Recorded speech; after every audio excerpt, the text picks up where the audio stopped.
promote our textile and apparel sector. Those are the sectors where jobs are going to be created, and those are the sectors that employs a big number of women and youth. So again, as we talk about global value chain, we need also to build and strengthen our regional value chain. We need to do that by identifying what are those value chains where we have a comparative and competitive advantage. And I realized that when we are developing those value chains, again, we need to change that paradigm saying, made in Africa. We need to have it and own it and embrace it.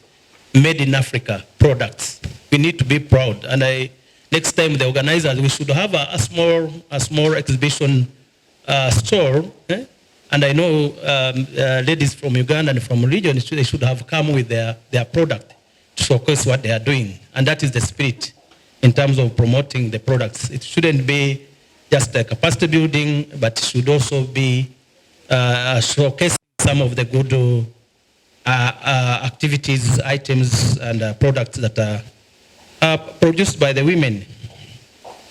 So I want to quickly highlight that while the agreement provides a lot of benefits, a lot of opportunities in terms of expanded market opportunities, there are still challenges that we need to reflect on. And I know we have a good moderator, and my sister will do justice to the topic. But one of the challenges that has been impacting on women, generally, last evening I was reflecting on the trade costs. What are the driver of trade costs within the region? There is, of course, transport and logistics cost, which is a big cost. There are tariff and non-tariff barriers. There are also huge costs. But there is also other costs that we don't reflect on, which are very important for women. Information costs.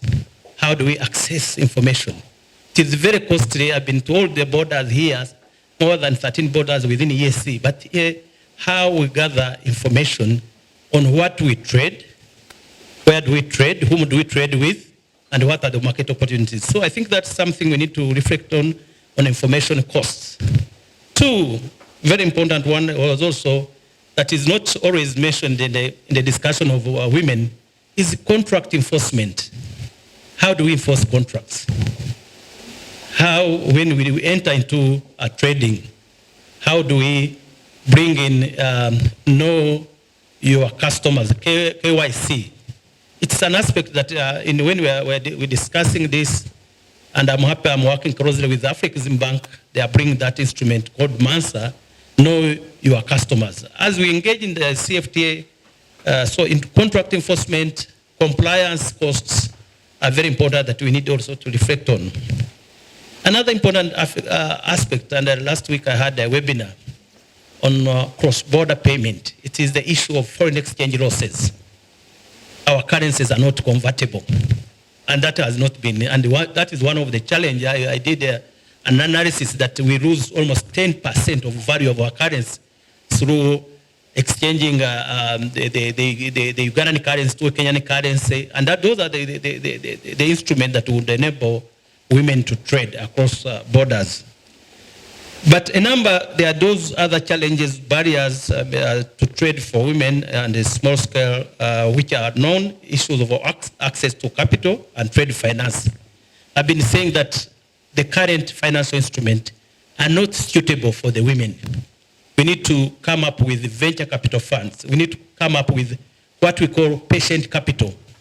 Patient capital to support women and youth to benefit from the trade preference from CFTA and as a trade arrangement.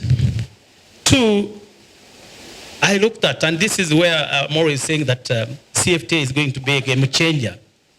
A game changer in the sense that when you look at even the protocol itself, the preamble of the CFTA, they talk about gender act, but they don't. When you look at even the simplified trade regime, the way it is designed under EAC, it doesn't have that gender biased component. It doesn't come out clearly.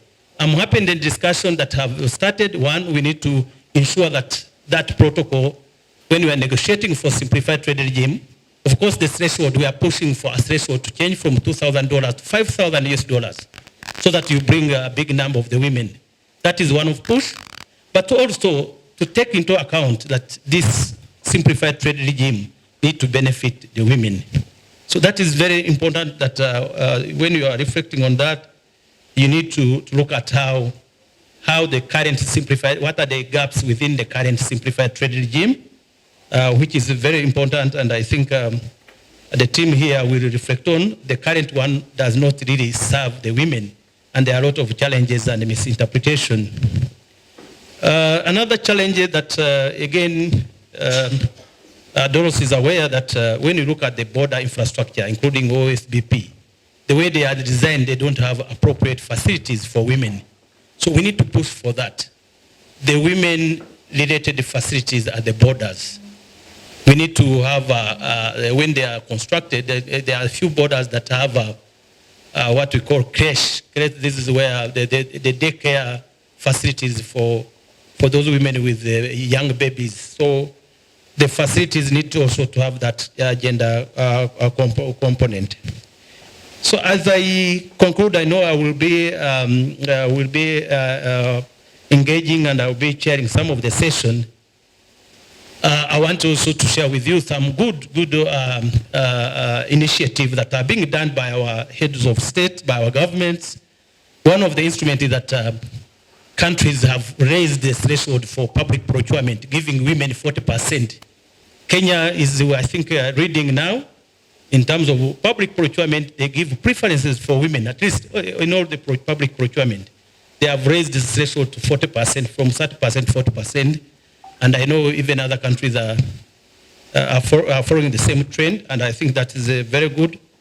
The issue of finance, I'm happy in this room we had one of the participants saying that she's developing a venture capital fund, and I maybe will invite her to share how that fund benefits women. I think that is something also we need to reflect on, and that has been one of the challenges that are related to access to finance.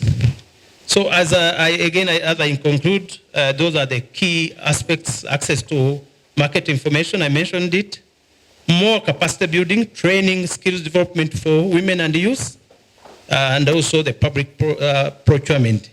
So as we move forward, again, those are the key interventions that we need to reflect on, discuss, and have a concrete program and intervention around those instruments that are important for the women to benefit from the CFTA. So those are my few remarks, and I want to thank you, thank all the organizers, thank our partners, those online and those present. Again, I wish you a fruitful deliberation. Asante sana.